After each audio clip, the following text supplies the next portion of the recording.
Hi friends, welcome to our channel. Latest ఎపిసోడ్లో ఏం జరగబోతుందో ముందుగానే తెలుసుకుందాం. ఫ్రెండ్స్, డైలీ సీరియల్ నోటిఫికేషన్ కోసం ఛానల్ని సబ్స్క్రైబ్ చేసుకోండి ఫ్రెండ్స్. అండ్ పక్కనే ఉన్న బెల్ ఐకాన్ని క్లిక్ చేసి ఆల్ ఆప్షన్ని సెలెక్ట్ చేసేయండి. ఇక మురారి కృష్ణకు ఎప్పుడు నిజం చెప్పాలి, నిజం చెప్తే కృష్ణ ఏమైపోతుంది అని చెప్పేసి తనలో తానే ఎంతగానో కుమిలిపోతూ ఉంటాడు. ఇక మన మురారి మైనస్ పాయింట్ని తెలుసుకున్న ముకుంద అదిరిపోయే ప్లాన్ చేసి, మురారి సార్, యాక్చువల్గా మా ఫ్రెండ్ ఒక అమ్మాయికి క్యాన్సర్ వచ్చింది, లాస్ట్ స్టేజ్, తను ఇంకా ఎంతకాలం బ్రతకదు అని అనగానే, అవునా, మరి ఇంత రిలాక్సేషన్గా ఎలా చెప్తున్నావు ముకుందా, ఈ టైంలోనే కదా నువ్వు నీ ఫ్రెండ్కి తోడుగా ఉండాలి అని మురారి అనగానే, లేదు, తను నేను ఫ్రెండ్స్, క్లోజ్ ఫ్రెండ్స్ కాబట్టి తనతో మాట్లాడుతూ ఉంటే ఏదో ఒక టైంలో తనకు నిజం చెప్పేసే అవకాశాలే ఎక్కువగా ఉన్నాయి. తన మీద ప్రేమతో జాగ్రత్తగా ఉండు, నువ్వు ఇలాంటి డెసిషన్స్తో బాధపడుతున్నావు అని చెప్పేసేసి నేను చెప్పేస్తాను. ఆ తర్వాత తను ఎప్పటికి చావు వచ్చిందో తెలియదు, కానీ ముందు నుంచే భయపడిపోతూ ఉంటుంది. అందుకనే చెప్పలేదు. నా డెసిషన్ కరెక్టే అంటారా సార్ అని అనగానే, కరెక్టే ముకుంద, ఆలోచిస్తుంటే ఇదే కరెక్ట్ అనిపిస్తుంది అని చెప్పేసి ముకుంద సమయానికి నా గురించే వచ్చి చెప్పినట్టుంది. అంటే వాళ్ళతో ఎక్కువ టైం స్పెండ్ చేస్తే వాళ్ళకు నిజం చెప్పేసే అవకాశాలు ఉన్నాయి. కాబట్టి నేను కృష్ణకు దూరంగానే ఉండాలి. కృష్ణతో టైంని తక్కువ స్పెండ్ చేస్తే అప్పుడు నేను కృష్ణకు నిజం చెప్పలేను అని చెప్పేసి మురారి ముకుంద వేసిన వలలో అయితే చిక్కుకుపోతాడని చెప్పాలి. ఆ తర్వాత ఉదయాన్నే కృష్ణ లేచి, గుడ్ మార్నింగ్ ఏసీపీ సార్, హాస్పిటల్కి వెళ్ళి నిన్నంతా చిరాగ్గా గడిచిపోయింది, ఇవాళైనా బయటకు వెళ్దామా ఏసీపీ సార్ అని అంటూ ఉంటే కృష్ణ 3 సార్లు అడుగుతుంటుంటే కనీసం ఒక్కసారి కూడా మురారి వెళ్దాం కృష్ణ అని అనుకోకుండా, ముందు నువ్వు ఫ్రెష్ అవుపో అని చెప్పేసి పంపించేస్తాడు. సారీ కృష్ణ, నిన్ను తీసుకుని వెళ్ళి సరదాగా నాకు కూడా సమయాన్ని గడపాలనిపిస్తుంది, కానీ నా నోటి నుంచి నిజం ఎక్కడొచ్చేస్తుందో, ఆ నిజం చెప్పిన తర్వాత నువ్వేమైపోతావేమోనని నాకు చాలా భయంగా ఉంది అని చెప్పేసి మన మురారి అయితే మనసులో అనుకుంటూ ఉంటాడు. ఆ తర్వాత కృష్ణ రెడీ అయ్యి వచ్చేస్తుంది. ఏసీపీ సార్, బ్రేక్ఫాస్ట్ బయటే చేసి వెళ్దామా అని అనగానే, ఏం మాట్లాడుతున్నావు కృష్ణ, నిన్నంతా స్టమక్ పెయిన్ తోటి హాస్పిటల్కి వెళ్ళి ఇవాళ బ్రేక్ఫాస్ట్ బయట చేస్తావా? నువ్వు కూడా ఒక డాక్టర్ అన్న సంగతి రాను రాను మర్చిపోయినట్టున్నావు. హ్యాపీగా అమ్మ టిఫిన్ చేసిద్ది, టిఫిన్ చేసిన తర్వాత కావాల్సి వస్తే అప్పుడు వెళ్దాం బయటికి.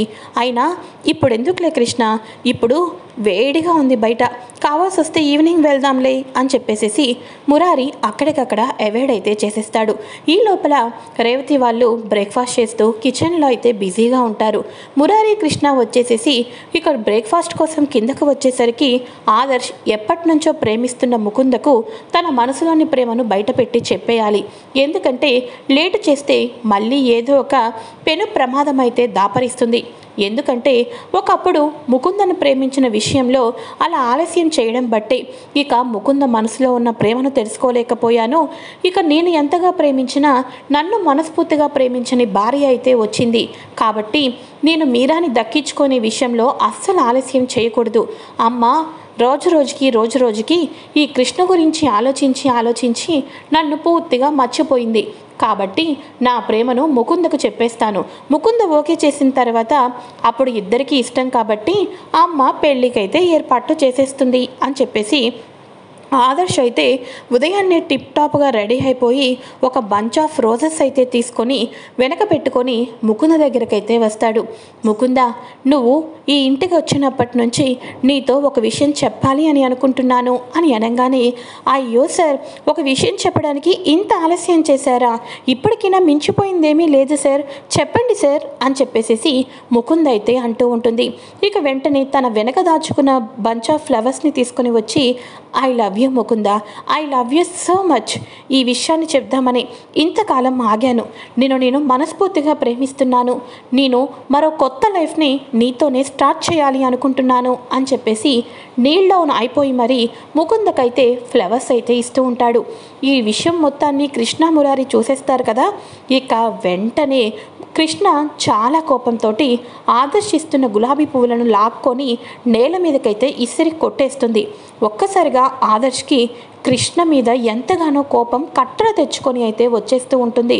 ముకుంద, ఇదేంటిది, కృష్ణ కోపం వచ్చింది అని అలానే చూస్తూ ఉండటంతో ఆదర్శ్, కృష్ణ నీకేంటి సంబంధం అని అనగానే, ఛీ, నిన్ను చూస్తుంటుంటే నాకు నిజంగానే చాలా సిగ్గేస్తుంది. తను మన ఇంటికి వచ్చి ఎంత కాలమైందని చెప్పేసేసి ఆ అమ్మాయిని డైరెక్ట్గా ఐ లవ్ యూ అని చెప్పేసి పెళ్లి చేసుకుందామని చెప్తున్నావు. అంటే ఆ అమ్మాయికి వెనక ముందు ఎవరూ లేరని చెప్పేసేసి నీ మనసులో మాటను అలా చెప్పేసిన తర్వాత ఆ అమ్మాయి మనసు బాధపడుతుంది. అప్పుడు ఏం చేస్తావు నువ్వు అని చెప్పేసి అనగానే, కృష్ణ ఇది నా పర్సనల్ విషయం. అయినా మురారి ఏంట్రా ఇదంతా కూడా ఏంటి? అయినా నా విషయాల్లోనూ నా లైఫ్లోనూ ఒకసారి ఈ మహాతల్లి అడుగు పెట్టడం మూలానే నా జీవితం పూర్తిగా నాశనం అయిపోయింది.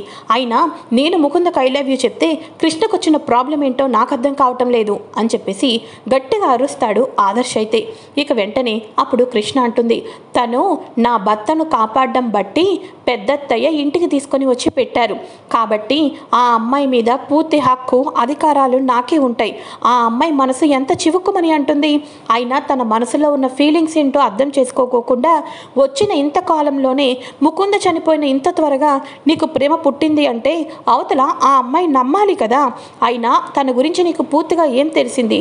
నీ గురించి తనకేం పూర్తిగా తెలిసిందని చెప్పేసేసి మనం ఒక ఇంటికి ఆడపిల్లని తీసుకొని వచ్చింది తనకు మనం ఒక ఇంటిని అంతేకాకుండా ఒక అధికారాన్ని ఇవన్నీ ఇచ్చటం బట్టి అంతే తప్ప ఇష్టం వచ్చినట్టు ఇంటికి తీసుకువచ్చిన అమ్మాయితోటి ఇలా పెద్ద చిన్న ఇంట్లో వాళ్ళు ఎవరికి చెప్పా పెట్టుకోకుండా ఐ లవ్ యూ చెప్పడం కూడా ఒక మిస్బిహేవియర్ కిందకే వస్తుంది అని చెప్పేసి కృష్ణ అయితే ఈ తిను బాధ్యత మాది, తినని మనం ఈ ఇంటికి ఒక గౌరవప్రదంగా తీసుకొని వచ్చాం అని చెప్పేసి ముకుంద నువ్వు ఫీల్ అవ్వద్దు, నువ్వు లోపలికి వెళ్ళు అని చెప్పేసి ఆదర్శ్ని మురారి పెద్దమ్మ మాట్లాడుతుంది కదా, ఆల్రెడీ పెద్దవాళ్ళు మాట్లాడుతున్నారు కదా, నువ్వు లోపలికి వెళ్ళు అని అనగానే, ఒరే మురారి నీ మొహం చూసి వదిలిపెట్టేస్తున్నాను. నా లైఫ్లో ఇంకొకసారి కృష్ణ ఎంట్రీ అయిందంటే నేను ఎటువంటి డెసిషన్స్ తీసుకుంటానో నాకే తెలీదు అని చెప్పేసి ఆదర్శ్ కోపంతో వెళ్ళిపోతాడు. ఇక వెంటనే కృష్ణ ఎందుకు కృష్ణ ఇలా చేసావు? ఆడసలే నీ మీద మండి పడుతున్నాడు కదా అని అనగానే, అదేంటి ఏసీపీ సార్ మీరు కూడా అలా మాట్లాడుతున్నారు? పాపం మీరాకి తల్లి తండ్రి ఎవరూ లేని ఒక అనాథ మన కోసం మన ఇంటికి వచ్చింది. అటువంటిది ఆ అమ్మాయితో అలా మాట్లాడితే అది తప్పే అవుతుంది. ఒకవేళ నిజంగా అతను ప్రేమిస్తే ఇంట్లో ఉన్న వాళ్ళందరూ అడిగి ముకుందకి ఇష్టం ఉందా లేదా అన్నది తెలుసుకుంటారు. కానీ ఆదర్శ్ ఇలా తొందరపడ్డం నాకు నచ్చలేదు ఏసీపీ సార్, అందుకోసమే అలా మాట్లాడాను అని చెప్పేసి అనగానే, సరే సర్లే పద వెళ్ళి బ్రేక్ఫాస్ట్ చేద్దాం, అసలే నువ్వు ట్యాబ్లెట్ కూడా వేసుకోవాలి అని చెప్పేసి వాళ్ళనైతే లోపలికి తీసుకొని వెళ్ళిపోతారు. పైకి వెళ్ళిపోయిన ముకుంద తన రూమ్లో ఉన్న ఫ్లవర్ వాజులు అవన్నీ కూడా నేలకేసి ఇసిరి కొట్టేస్తూ ఉంటుంది. ఏంటి ఇదంతా కూడా? నేను మారు వేషంలో మారు రూపంలో ఈ ఇంట్లోకి అడుగు పెట్టింది నేను కృష్ణను మురారిని పెళ్లి చేసుకోవటానికి, అంతేకాని మారు రూపంలో మళ్ళీ నా భర్తకు దగ్గర అవటానికి కాదు. అయినా నేను ఏం చేశానని చెప్పేసి ఆదర్శ్కి నా మీద అంత ప్రేమ పుట్టుకు వచ్చిందో నాకైతే అర్థం కావటం లేదు అని చెప్పేసి టైంకి కృష్ణ వచ్చింది కాబట్టి సరిపోయింది. ఈ విషయంలో కృష్ణ ఫుల్ సపోర్ట్ నేను తీసుకొని మధ్యలో కృష్ణ మీద కోపాన్ని పెంచేటట్టు ఇదేదో నాకు బాగానే ఉపయోగపడిందిలే అని చెప్పేసి ముకుంద్ అయితే అనుకుంటూ ఉంటుంది. అయితే ఇక ఇదిలా ఉండగా వీళ్ళు బ్రేక్ఫాస్ట్ చేసేసిన తర్వాత పరిమళ చెప్తూ ఉంటుంది, ఒరే మురారి నేను 1 వీక్లో వెళ్తున్నాను కదా, తనని ఒక నార్మల్ టెస్ట్కి అయితే తీసుకొని రావాలిరా. తను టెస్ట్ రిపోర్ట్స్ వచ్చిన తర్వాత మళ్ళీ సర్జరీ చేసే ముందు ఒకరోజు టెస్ట్ చేసిన తర్వాత అప్పుడు మనం సర్జరీకి ప్లాన్ చేయాలి. ఈ లోపల యూఎస్ వెళ్తున్నాను అంటున్నాను కదా, ఇక 2 డేస్ ముందు కూడా వెళ్ళే అవకాశాలు ఉన్నాయి అని చెప్పేసి ఇప్పుడే ఫోన్ కాల్ వచ్చింది. అందుకని నువ్వు కృష్ణని తీసుకుని రారా అని చెప్పేసి అనగానే, అలాగే పరిమళ అలాగే వస్తున్నాను అని చెప్పేసి ఇక పరిమళ నీతో ఏదో మాట్లాడాలంటే కృష్ణ మనం హాస్పిటల్కి వెళ్దాం అని చెప్పేసి, దేవుడా కృష్ణకు ఒకవేళ నిజం తెలిసిన తర్వాత కూడా ఎటువంటి చెడు నిర్ణయాలు కృష్ణ తీసుకోకూడదు. ఇప్పుడిప్పుడే కృష్ణ నేను దగ్గరయ్యాం, కృష్ణను నాకు దూరం చెయ్యొద్దు దేవుడా అని చెప్పేసి మన మురారి అయితే మనసులో అనుకుంటూ పరిమళ దగ్గరికి అయితే తీసుకొని వెళ్తాడు. పరిమళ దగ్గరికి తీసుకొని వెళ్ళిన తర్వాత ఇక ఫైల్ తోటి నర్సులు ఏమో పరిమళ దగ్గరికి వెళ్తూ ఉంటారు. కృష్ణ ఫైల్ని వచ్చేసేసి కృష్ణ నర్స్ ఒకసారి నాకు ఆ ఫైల్ని ఇవ్వరా అని చెప్పేసి అంటుంది. సరే అయితే మేడం దగ్గరికి వెళ్ళినప్పుడు ఫైల్ తీసుకొని వెళ్ళండి అని చెప్పేసి అనగానే కృష్ణ ఫైల్ ఓపెన్ చేసేసి తన యొక్క గర్భసంచి పూర్తిగా డ్యామేజ్ అయ్యిందని చెప్పేసి గర్భసంచిని రిమూవ్ చేయాలని చెప్పేసి ఈ డీటెయిల్స్ అన్నీ చూసి షాక్ అయిపోతుంది, కన్నీళ్ళు పెట్టుకుంటుంది. అందుకనేనా ఏసీపీ సారు ఇంత మౌనంగా ఉన్నారు అని చెప్పేసి అనుకుంటూ ఉంటుంది. ఒరే మురారి సర్జరీకి సమయం ఉంది, ఇప్పుడు సర్జరీ సక్సెస్కి ముందు టెస్ట్ చేసి సర్జరీ చేయొచ్చా లేదా అన్న దీనికోసం నేను ఇప్పుడు కృష్ణ బ్లడ్ శాంపిల్స్ అయితే తీసుకుంటాను. నువ్వు కృష్ణ దగ్గర బాధ పెడుతూ కన్నీళ్ళు పెట్టుకుంటావనుకో, కృష్ణకు లేనిపోని ఇక సందేశాలన్నీ వచ్చేస్తాయి. అసలే కృష్ణ మామూలుది కాదు, డాక్టర్ కూడా. కాబట్టి నువ్వు బయట వెయిట్ చేస్తూ ఉండు, కృష్ణకు అనుమానం రాకుండా నేను మాట్లాడతాను అని చెప్పేసి అనగానే, అలాగే పరిమళ, నువ్వు చెప్పింది కూడా నిజమే. నేనుంటే కృష్ణ వైపు చూస్తూ కన్నీళ్లు పెట్టేసుకుంటాను, బాధపడిపోతాను. నా ఫేస్ రీడింగ్స్ చూసి ఇక్కడ ఏదో జరిగిపోతుందని కృష్ణ ముందుగానే కనిపెట్టేస్తుంది అని చెప్పేసేసి మురారి అయితే ఫోన్ వచ్చిందట్టు బయటకైతే వెళ్ళిపోతాడు. ఈ లోపల కృష్ణ ఫైల్ తీసుకొని వస్తుంది. కృష్ణ, ఫైల్ నువ్వు తీసుకొని వస్తున్నావేంటి? ఓ, ఇప్పుడే నర్స్ ఇచ్చిందా?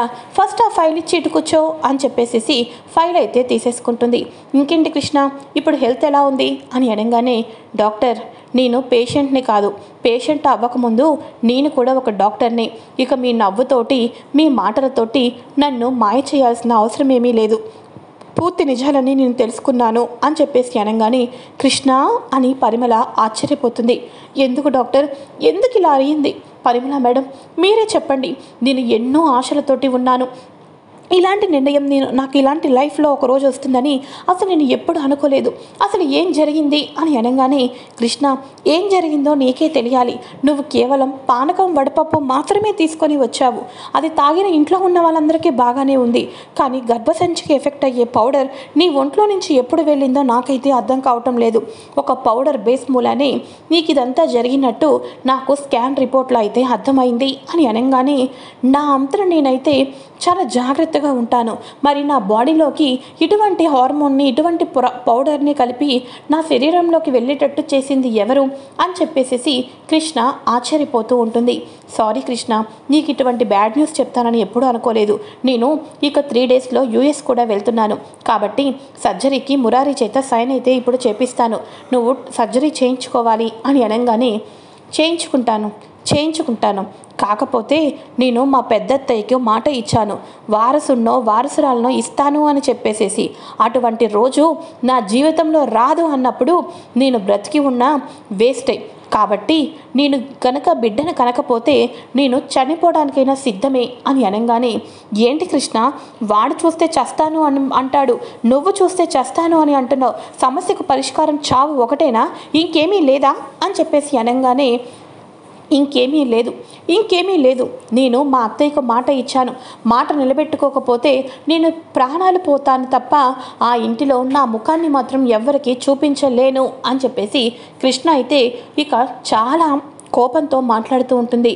ఆ తర్వాత సర్జరీకి ఏసీపీ సార్ తోటి సైన్ చేయించండి అని అనగానే, అదేంటి కృష్ణ అలా మాట్లాడుతున్నావు అని చెప్పేసి అనగానే, ముందు నర్స్ ఈ పేపర్స్ మీద బయట మురారి ఉంటాడు, సైన్ చేసి తీసుకురండి అని అనగానే, సరే అని చెప్పేసి సైన్ అయితే చేసేస్తారు. సైన్ చేసిన తర్వాత కృష్ణ అప్పుడు ఫైల్ని చేతిలోకి తీసుకున్న తర్వాత ఇక వెంటనే అక్కడే మొత్తం ఇంజెక్షన్ బాక్స్ అంతటిని కూడా తీయించుకొని ఒక ఇంజెక్షన్ అయితే తీసుకుంటుంది. ఇక ఇంజెక్షన్ తీసుకొని, డాక్టర్ అర్జెంటుగా ఈ ఇంజెక్షన్ని నాకు నడుంకి వేయండి అని అనగానే, కృష్ణ నీకేమైనా మతిపోయిందా? ఆ ఇంజెక్షన్ ఎంత పెయిన్ఫుల్లో తెలుసా, ఎంత సీరియస్లో తెలుసా? ముందు నీ ప్రాణాలకే ప్రమాదం అని అనగానే, చెప్పాను కదా మేడం, నా ప్రాణాలు పోయినా పర్వాలేదు, కానీ నేను బిడ్డను కనాలి అని చెప్పేసి అందుకోసమే చెప్తున్నాను. ఇప్పుడు నేను 99% కాదు 100% నా కళను నెరవేర్చుకోవటం కోసం, మా అత్తయ్యకి ఇచ్చిన మాట నిలబెట్టుకోవటం కోసం 100కి 100% రిస్క్ చేస్తాను అని అనగానే, కృష్ణ ఈ ట్రీట్మెంట్ లేదని నాకు తెలియదు అనుకుంటున్నావా? ఈ ట్రీట్మెంట్ ఉందని నాకు తెలుసు. నీ ప్రాణాలు పోతాయి కృష్ణ. 10 డేస్ వరకు నువ్వు డైలీ ఇంజెక్షన్ వేసుకున్న తర్వాత గర్భసంచి నార్మల్ స్టేజ్కి రావడానికి చాలా కష్టం అవుతుంది. ఆ తర్వాత గర్భసంచి నార్మల్ స్టేజ్కి రాకపోతే ఏమవుతుందో కూడా నేను నీకు చెప్పవలసిన అవసరం లేదు. బిడ్డల్ని కండం కోసం ఆ ఇంజెక్షన్ కోస్తా నీ బాడీ అబ్జర్వేషన్ చేసుకోకపోతే, నీ గర్భసంచి నార్మల్ స్టేజ్కి రాకపోతే ఆ పవర్ అంతా కూడా నీ ప్రాణం మీద పడుతుంది. 10వ రోజు కల్లా నీ ప్రాణాలు ఆటోమేటిక్గా కోల్పోతాయి.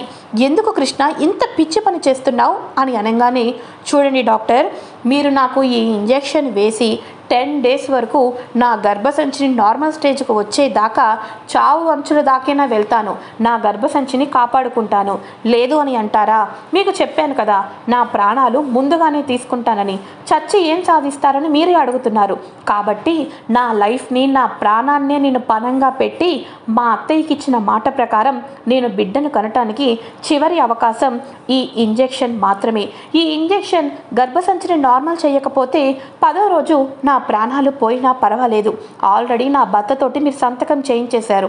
కాబట్టి ఇప్పుడు మీరు ఇంజెక్షన్ వేశారు. నేను డైలీ ఇంజెక్షన్ వేసుకుంటాను. మిగతా డోసెస్ని నాతో పాటు తీసుకుని వెళ్తాను. మీరు యుఎస్ నుంచి ఇండియా వచ్చిన తర్వాత నేను బ్రతికి ఉంటానో లేకపోతే ఆ దేవుడు దయతరచి నన్ను నార్మల్గా చేస్తాడు అన్నది వెయిట్ చేద్దాం. కానీ ఈ నిజం మన ఇద్దరి మధ్యలోనే ఉండాలి పరిమళ మేడం. దయచేసి ఎవరికీ చెప్పద్దు. ఇప్పుడు నా ఎఫెక్ట్ అయితే ఎలా అయిందో నాకు తప్ప మురారికి మాత్రమే ఎలా చెప్పారో ఇప్పుడు కూడా మన ఇద్దరి మధ్యనే ఉండాలి. నాకు ఇంకొక అనుమానం కూడా ఉంది. ఇది ఎవరో కావాలని చేశారు అన్నట్టుగా మీరు చెప్తున్నారు. నా పక్కనే ఉంటూ నా చెడుని కోరుకునేది ఎవరు అన్నది కూడా నేను తేల్చుకోవాలి. కాబట్టి ఈ విషయం మన ఇద్దరి మధ్యలోనే ఉండాలి. ఆ ఇంజెక్షన్స్ని నాతో పాటు తీసుకొని వెళ్తాను. నా అంతలో నేనే ట్రీట్మెంట్ చేయించుకుంటాను అని చెప్పేసి కృష్ణ తన లాస్ట్ ఛాన్స్ తోటి ఆ ఇంజెక్షన్ కనుక పాస్ అయితే గర్భసంచి 10 రోజుల తర్వాత నార్మల్ స్టేజ్కి వచ్చే అవకాశాలు ఉన్నాయి. కానీ ఒక్కసారి ఆ ఇంజెక్షన్ ఫెయిల్ అయ్యి బాడీ అబ్జర్వేషన్ చేసుకోకపోతే మాత్రం కృష్ణ 10 రోజుల్లో ఆ ఇంజెక్షన్ పవర్ అంతా బాడీలోకి స్ప్రెడ్ అయిపోయి ఆటోమేటిక్గా కృష్ణ బాడీలో సెల్స్ అన్నీ డ్యామేజ్ అయిపోయి ఇక నర్వ్ సిస్టమ్ అంతా తగ్గిపోయి ఇక వెంటనే కృష్ణ ప్రాణాలు పోయే అవకాశాలు 100కి 110% ఉంటాయి. కానీ తన ప్రాణాలని పణంగా పెట్టి ఇంట్లో వాళ్ళకి ఇచ్చిన మాటను నెగ్గాలి అని చెప్పేసి కృష్ణ ఇంత పెద్ద నిర్ణయం అయితే తీసుకుంది.